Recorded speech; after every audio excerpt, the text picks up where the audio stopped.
So I'm the last speaker, but not the least. Uh, Respected dais, my co-panelists, dignitaries, and my dear students. So I'm thankful for this invite on a very relevant topic, which is related to India and Europe, and we are gathered here to discuss different opportunities and, of course, the challenges. And I think it should be the other way around, challenges and opportunities. Because first we think through the problems, we think through the challenges, and then we think through the solutions. So it's about India and Europe. And I teach foreign policy and diplomacy in JNU. So when I teach theories and concepts to my students, I make it very clear that when you look at global politics, it's a very complex maze and there are different players. So when you talk about the nations, they are actually the players who keep playing in this maze to attain more and more power, to assert their presence in the global world order and keep elevating this ladder of global world order. And while doing so, there are bilaterals, there are multilaterals, and there are minilaterals also. So when the two nations engage, it's about the bilateral relations. When the three or a handful of nations engage, it's minilateral alliance they form. And when there are multiple nations come through together through a platform, they are multilaterals like G20 and as an institution, I can take the example of United Nations. But you should not forget that each and every nation remains a player by the end of the day. So how does that nation look at the very concept of power makes this game complex as well as interesting. So when we go by the conventional definition of power, it was all about hard power, conventional territorial power, military power for which the nations fought First and the Second World War. And we all know how India participated being a colony at that point in time from the side of Europe. Then throughout the times of later 40s, 50s, 60s, 70s and 80s, the world witnessed Cold War. And the power's definition started changing by this time. So when globalization knocked our door, when Cold War ended, when USSR disintegrated, we all could see a wave of new technologies, computers, internet, globalization, free trade, open economy. So this very realist definition of power, considering power as in hard power, got changed. And this was the time when the world started understanding the importance of economic power as well as cultural power, as when Joseph Nye coined the term soft power in 1992 and gave a new connotation to the very definition of power. And that's what I always proudly tell my students, being an Indian scholar, that when we talk about this soft power, and the scholars of international relations started considering it from the times of 90s. I always give the example of India's philosophy of Vasudhaiva Kutumbakam and how India and Indian diplomats or Indian kings looked at this very definition of soft power from very ancient times, as in establishing collaborative bilateral and multilateral connects through cultural connects, through economic connects, through educational connects, by promoting people-to-people bonding. So while doing that, when India took over the presidency of G20, last year we had the presidency, and I will take you all to present times again. That's what we did. We tried to democratize not only this mighty platform of G20 by coming up with the voice of Global South, and we said that it should not be only about the developed nations or the powerful nations or the nations that were colonial masters once upon a time. It should be about democratization of these platforms, as in the leadership roles should also go to these developing and underdeveloped nations that come from Asia, Latin America and Africa. And thankfully, there we all could see that how most of the European nations not only acknowledged this effort of India, they also started collaborating with India on a new note, which is related to democratization of platforms, democratization of mighty positions in the global world order, and democratization of objectives. So that's where you can see a silver lining in India-Europe relations. When you look at the situation today in the geostrategic, geopolitical realms, you see that it was not long the world had come out of challenges posed by COVID-19. Russia-Ukraine war started. If Russia-Ukraine war was not enough, another theater of war almost opened in Indo-Pacific.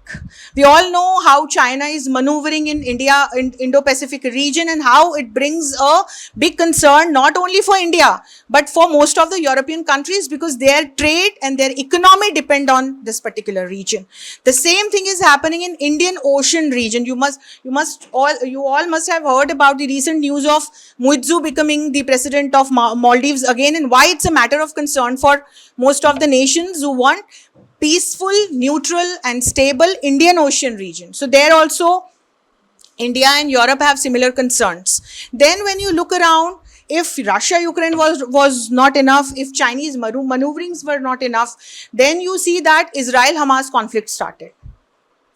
And there also you see an irritant when we look India's stand on this issue and Europe's, most of the European countries' point of view on this particular issue. Because India believes in two-state theory, and on one hand, while India stands unanimously with Israel over this conflict, India always supports Palestine, and it's in its foreign policy from the beginning.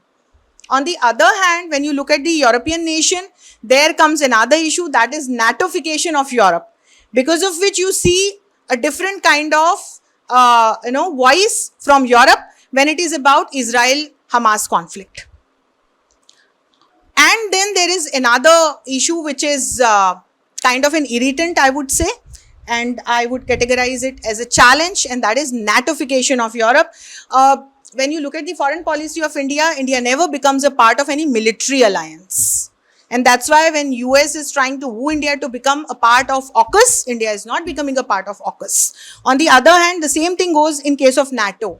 India never became a member of NATO, doesn't want to become a member of NATO. On the other hand, in Europe, we see that historically how things have changed, especially after the end of the Cold War, wherein we see that earlier we could see Western Europe and Eastern Europe. Now you see even the neighbors of Russia, the core countries of Eastern Europe have become the members or are becoming the members of NATO. And that's a matter of concern for neutral nations like India. So there are challenges related to COVID-19, related to revamping healthcare systems, to climate change, to terrorism, because Europe is facing a big brunt because of this global terrorism and illegal immigrants that are coming into different European countries and then challenging their own culture and their democracy and norms at a later stage. To what is happening between Russia and Ukraine, to crisis related to supply chains, to crisis related to food security and human security and energy security, to what is happening between Israel and Palestine, to what is happening in Indo-Pacific region, to what is happening in Indian Ocean region. So this laundry list is very long, wherein we can see a lot of challenges. But then there is a window of opportunities also. And as I said that when you look at Indian philosophy and how India is executing its foreign policy, especially since past couple of years, India is now trying to calibrate the world. And that's what our Prime Minister keeps saying from, different platforms, that it's not the time for war, it's not the time for competition. Instead of that, we should go for collaboration. So collaboration is the key to solving various challenges. Collaboration is the key to grow mutually. Collaboration is the key to ensure global peace and security as well. Considering that, now when you look into India and Europe, you should be looking at bilaterals. So when you look at bilateral level, India and UK, India and France, India and Italy, and this list is also long, wherein India has elevated its relations with most of the European nations from being good bilateral friends or bilateral relations to strategic partnership. So there are different levels in a partnership, bilaterals between the two nations. It starts from diplomatic relations, bilateral relations, strategic partnership, then natural partnership and natural ally. So India has elevated its relations with most of the European nations as strategic partners. India and France is a classic case here, our trusted partner. And there are different domains, from defense and security to promoting green and clean energy to contribute towards this objective of climate change containment, to food and energy security, to making the supply chains resilient, to the domain of education, to the domain of culture. There are different areas wherein India is predominantly working with these European nations at bilateral level. Now, when we look at multilateral level, it's more about making a consensus over the issues. And that's where, again, you see a lot of opportunities between India and European nations. So be it the platform of United Nations or be it the platform of G20, and then there are different other vehicles, different other institutions, you would see India and European nations having a consensus over the issues. For example, climate change containment, for example, promoting the global South nations, for example, promoting technology for good, global good, for example, coming up with global governance, for example, fighting against this global war of terrorism through norms, technologies and civil defense systems. So there is a lot in common. There are certain irritants, for example, the matter of Russia. Entire Europe knows when Russia-Ukraine war started, we were warned by the chief of EU who participated in Raisina dialogue 2 years back that we should stop buying oil and gas from Russia. But that's what our external affairs minister replied with at that point in time, very confidently, that it's our internal matter, it's a matter of our bilateral relationship and our partnership with Russia. We continued buying oil and gas, and we could see later that how most of the European nations have suffered because of by helping Ukraine, but because obviously they are a part of NATO, and by condemning Russian supplies to European countries. So there is a big economic angle involved with all these things, and that is the reason why even a mighty nation like Germany went into the situation wherein it started facing huge economic crisis, for that matter, Britain also. So yes, there are certain irritants, but now diplomatically, even these mighty nations know that when it comes to India, India doesn't mince